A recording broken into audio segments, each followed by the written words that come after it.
He was introducing the Viking Samurai, the little gnome that looks like he's on steroids. Let me tell you the story. I met the Viking Samurai on a movie set called Warrior Island. When I come back to the UK, I start following him on YouTube. He put out some content calling out Michael Bisping for an influencer boxing match. He thought he had an angle to do with Frank Dukes. Anyway, I got infuriated and I called him out. He was interested in an opportunity to fight me. As it goes, we thought we had a promotion to host it in a K1 fight in Yemen. I don't know if anyone followed that. It didn't happen.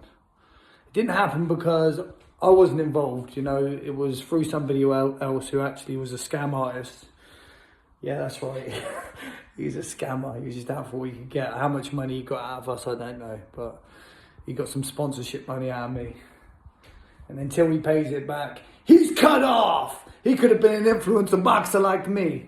So anyway, this opportunity for me to fight for the free X boxing, I brought the Viking Samurai to the table. I've said, look, here he is. He's just fought on Celebrity Boxing in Atlantic City in America. He's a movie star. He's a YouTuber with 120,000 subscribers. He's pretty big on social media. And he's desperate. He's calling out Mike Perry and all sorts. You know, I'm his stepping stone to Mike Perry in his eyes, in his head, in his deluded little gnome head. He thinks that he can come to Africa, beat me in the stadium, and then go off with his belt and call out Mike Perry and, hey Mike, I just beat your pal Jimmy Justice. Look, it says here in the message. Because Mike Perry agreed to fight him if he can beat me. And I want this samurai sword which he's got. Look, he was offering the sword to Mike Bisping, and Mike Bisping actually replied to him. He said, oh, the sword changes everything. Like sarcastically, but look, the Viking Samurai, you've got to follow this guy. As in, if you're interested in seeing me smash him up, you can just go for his videos. He will annoy the fuck out of you like he annoys the fuck out of me. Can you believe I'm actually going to get paid money to beat this man up and get a belt in a stadium?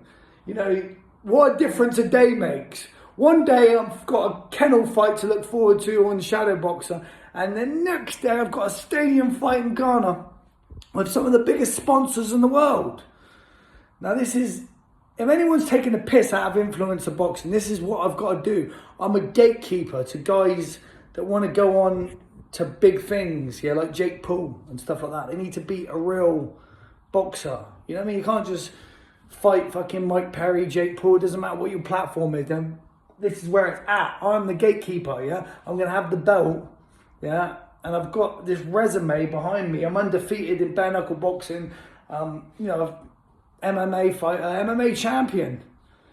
You know, I've had a long career spanning, they reminded me the other day on a podcast, I've had a professional career spanning 3 decades, okay? And this is just the start. So I'm going to need your support because this is a pay-per-view, this is how I'm going to make my money. And this whole subscription thing on YouTube, you know, you want to see me beat the Shadow Boxer? Great, I'm going to give you a link. Oh, Shadow Boxer, the Viking Samurai. Both of them, who knows? This is my plan. I beat the samurai, I get the belt, and then I call out the Shadow Boxer if he wants some too. You know? Or whoever. You know, you guys can help me. If there's any big deal YouTubers out there, I mean, they wanna step in the ring with the Justice, because I'm gonna get that belt. So look, let's just follow me on this journey, and yeah. I'm a champion. I was born to win.